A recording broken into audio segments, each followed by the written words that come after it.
Welcome to this week's episode of 5 Minutes of Management. As always, I'm Frank Coleman here with Rick Bell. Rick, hard to believe, second episode of 5 Minutes of Management for 2017, and we're already in awards season. How about that? Frank, we are ready to roll out Game Changers 2017.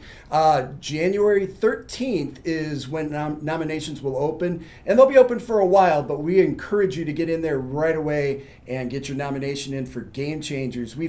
Frank, this is the 7th year of Game Changers, and we've had some incredible people as winners, and we expect another great crop for 2017. And Game Changers, if I'm correct, is the August issue of Workforce, right? It is. All right. It's the August issue of Workforce, and it basically is the 40 under 40 of top HR entrepreneurial people in the people management arena. Yeah, definitely one of my favorite Workforce issues, something to keep on the calendar for later this year. Well, Rick, I know there have been many 5 minute of management planning emails exchanged late into the night, sometimes with a nice glass of wine and a bubble bath. No, I'm just kidding. Glass of scotch. Yeah, scotch, whatever your beverage of choice is. But funny, this week in France, a new law went into effect that essentially discourages the use of work email after hours. While the new provision in the French labor law doesn't exactly ban work-related email after hour, what it does is it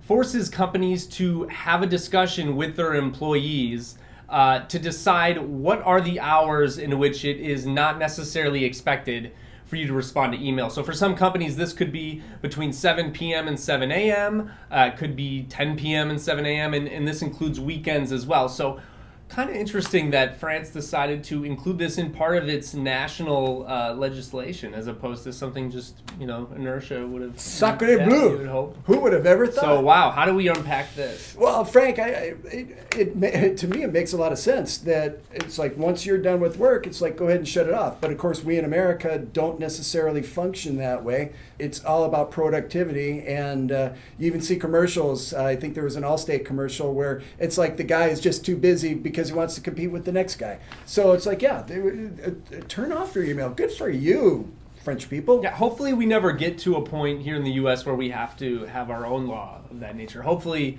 companies and executives and leaders just take it upon themselves to say, hey, it's cool, disconnect after work, be with your families, chill out. Sleep.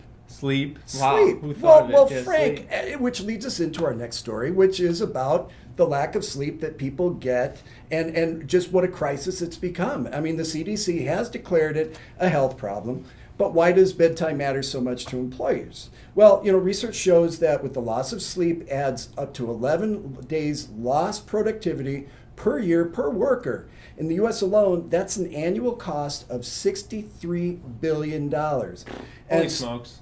That's a lot. Yeah, it is a lot. Sacre bleu.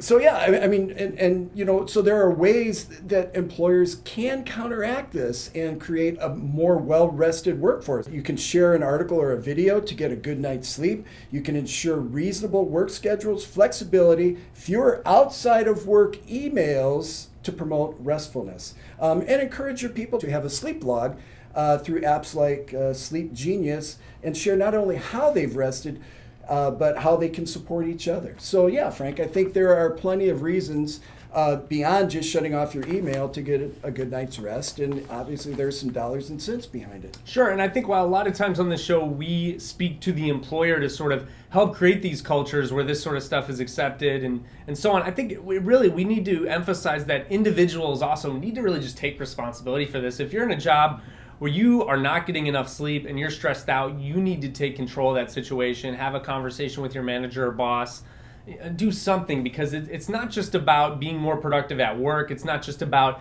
helping your company be more profitable. It's about your personal health and well-being, and that's more important than any job. It's well said, Frank. Very well said. Mais oui. So one last thing, Frank. It's like it seems like every week, maybe 2 weeks, there's another list of the best jobs in America. Well, we have another one. So it's Workforce managing effort. Yeah, that's right? not on there. Maybe next year. Or maybe the next survey. No, we have the top 100 jobs in America according to CNN.com and PayScale, and the ratings had to do with 4 quality of life ratings: personal satisfaction, benefit to society, telecommuting, and low stress. Now, not surprisingly, a lot of these jobs were in the tech arena, and I did not see managing editor for Workforce on there, but I'm sure that it will be coming up soon. Anyway, so number 1 is mobile app developer. Number 2, risk management director. Number 3 is landman. It's just like, what's a landman?